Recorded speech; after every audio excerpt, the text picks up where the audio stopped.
sai alkhairi ya taso kuma ya shiga wannan harka ake ta jin daɗi, wasu tana ta jin daɗinsa, ina ta faranta mata ta Allah ya kasu haka yi aure. Allah ya bashi zuri'an nan 'ya'ya 15 da 'yan tagwaye. ƙaninsa ma ya zo ya aure, shi ma ya haifi 'yan tagwaye 'ya'ya 7 ya faɗi ya mutu. Ya rungumi 'ya'yan nan yake tare da su. Uwar 'ya'yan yanzu ta faɗi, ita ma ta mutu. An zo za a ɗebe su, ice a'a, ice a ban masa zai riƙe su, yake tare da su. A yau ma da safen nan na gaya maka sai da ya ɗebi wasu ya je ya kai su makaranta. To me ya faru da shi Nura? Allah ya masa rasuwa, wani ciwo ne ya faru, wani abu da yake damun sa? Shi Nura ba abin da ya ce wallahi. Ya zo dai da daddare ya tashi, wasu ya siyo mata nama ya tashi ta ita Hajiya tashi ki ci. Ka karɓa ta ci.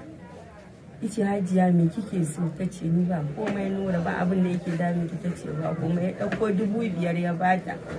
Ice gashi ran Hajiya ki dinga ci, ki daina fita ko ina. Ta ce to shi kenan Nura, ba inda zan je. Ya zo ya zauna da daddare aka kwanta aka tashi, ya tashi ba abin da ya same shi. Ya je masallaci ya sallah, ya ɗauki da la'ilinsa ya karanta ya taho izo sake don isa a gaban ta. Ice Hajiya ki yafe mini. Ta ce to ni Nura me ne maka? Da safen nan? Da safen nan. Ice Nura me kai mini? Ni ba abin da kai mini Nura. Ice ni dai ki yafe mini. Ta ce to Nura na yafe maka. Ya koma ɗakinsa, rungume da la'ilinsa ya kwanta. Ina kwance. Hajiya ta zo ta fita za ta je gidan makociyar ta kai mata wani. Sai yara suka bi ta, mata ta shigo ɗaki ta ce Nura gyara kwanciyarka. Ta ji shiru. Nura gyara kwanciyarka. Ta ji shiru. Ta taɓa shi ta ji haka ya faɗi. Iya ta fito a guje tana ta Hajiya zo ki ga Nura. Zo ki ga Nura Hajiya. Zo ki ga Nura ko mutuwa ya sai sanda ta ka ta zo.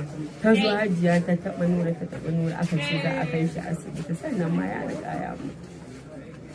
Nura ya rasu yana da kamar shekara na? Nura ya rasu ina da shekara na ke ga zai kai 50 Nura ko?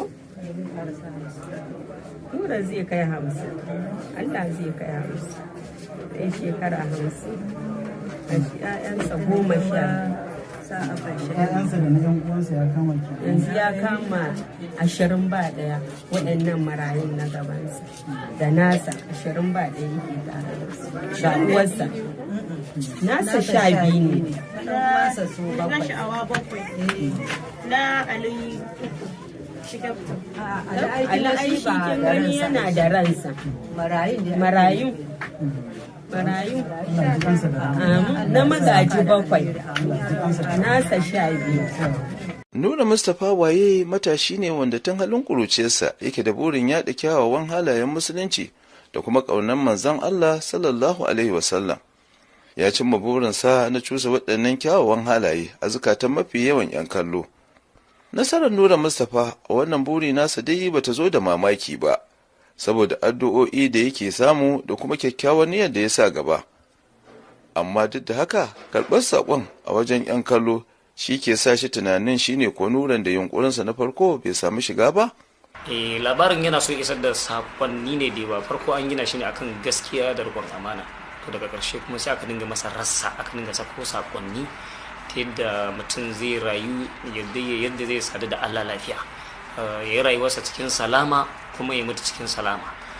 Za ga tunda a sakonnin za ga akwai yadda ake koyawa da tarbiyya a cikin shirin, kuma da yadda mutum zai tsaya akan tauhidi da kuma yadda zai tsaya akan soyayyar ma'aikin Allah sallallahu alaihi wasallam, wadda mu da ita muka gada tun a gidajen mu, da kuma sauran abubuwa na ilmai wa'anda ba a san su ba, kama daga alwala, sallah da kuma tsarki da kuma zamantakewa na rayuwa.